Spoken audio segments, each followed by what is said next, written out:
guys, it's Jessii V. How is my V team doing today? Good, I hope. So today's V time is about the firework catastrophe. In other words, fireworks gone completely wrong. And I'm not talking about the actual fireworks while they're happening. I'm talking about the events that happened after these fireworks. Confused? Let me explain this story. When I was in grade 8, my family and I decided to go to Ottawa for Canada Day. Hold on, I need some water. My mouth is dry like a desert. Yes.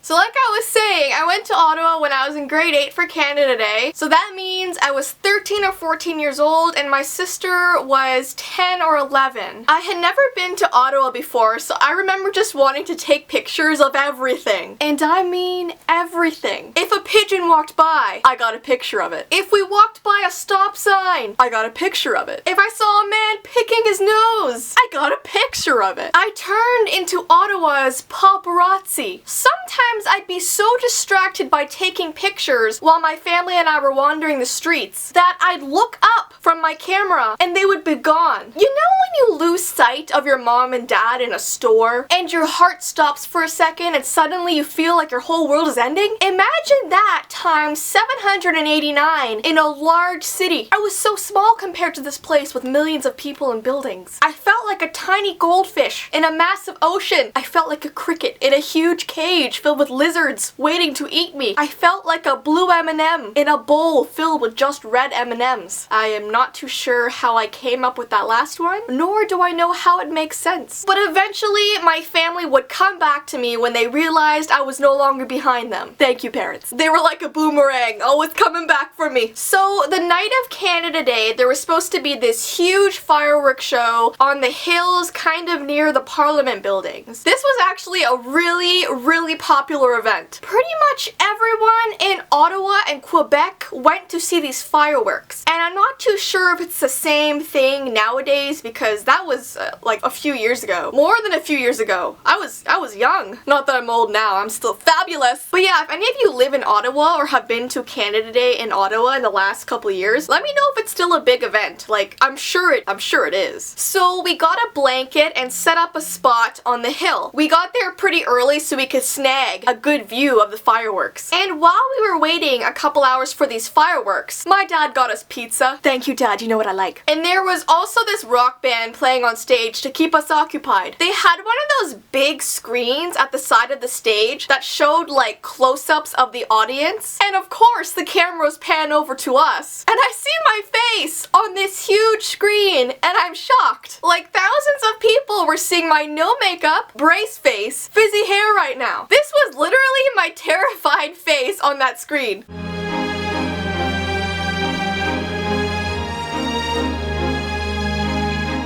Meanwhile, Mandy, my sister, who was sitting beside me, was like, "Oh my gosh, we're on TV? Everyone can see us. Do I look good?"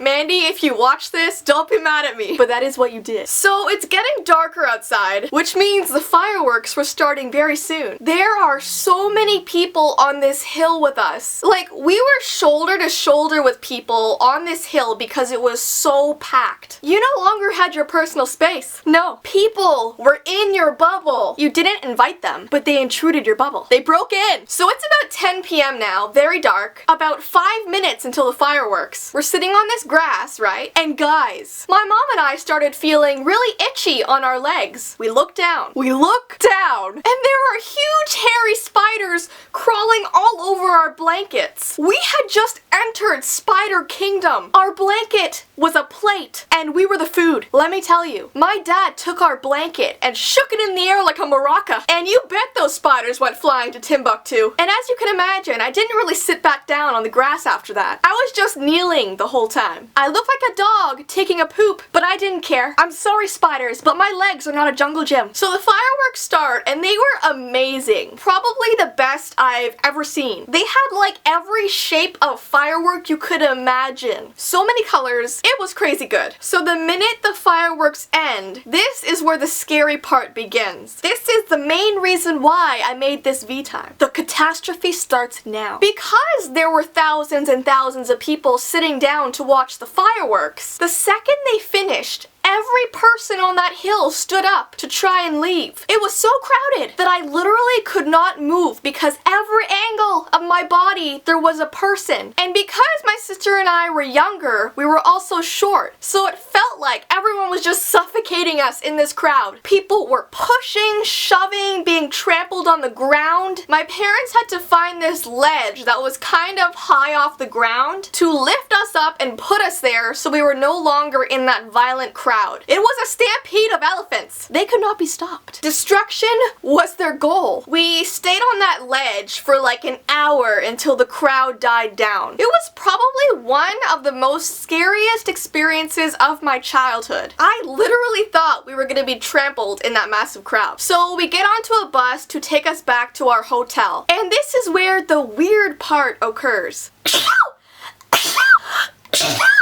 Bless me. I look towards the back of the bus, and sitting there is a lady with her hair all messed up. She's barefoot, and her feet are all cut up, and there's like glass pieces sticking out of them. And she's just smiling and talking on the phone to someone. I was like, lady, your feet look like they just went through a wood chipper. Why are they not being attended to? And she was all, oh, I just stepped on a small piece of glass. I'll clean it up when I get home. Guys, she had at least 6 shards sticking out of her foot. Like, am I on the set of a horror movie right now? Because her blood was trickling everywhere. Her blood was exploring every inch of that bus. So if I'm on camera, tell me now, because I love a close-up. No, but seriously, my dad informed the bus driver and he called an ambulance. But what I kept wondering was, if there were all kinds of pieces of glass sticking out of her feet, how the heck was she able to walk to the bus and then walk to her seat? Did she levitate? Did Pegasus drop her off? I want to know. Please tell me. Anyways, guys, that is the end of my V time for today. Like, wasn't that just weirdly crazy? All in all, we did have a good Canada Day, but there were parts of it that I'd rather not think about. But now I've made a V time, so I guess the memories will always be there.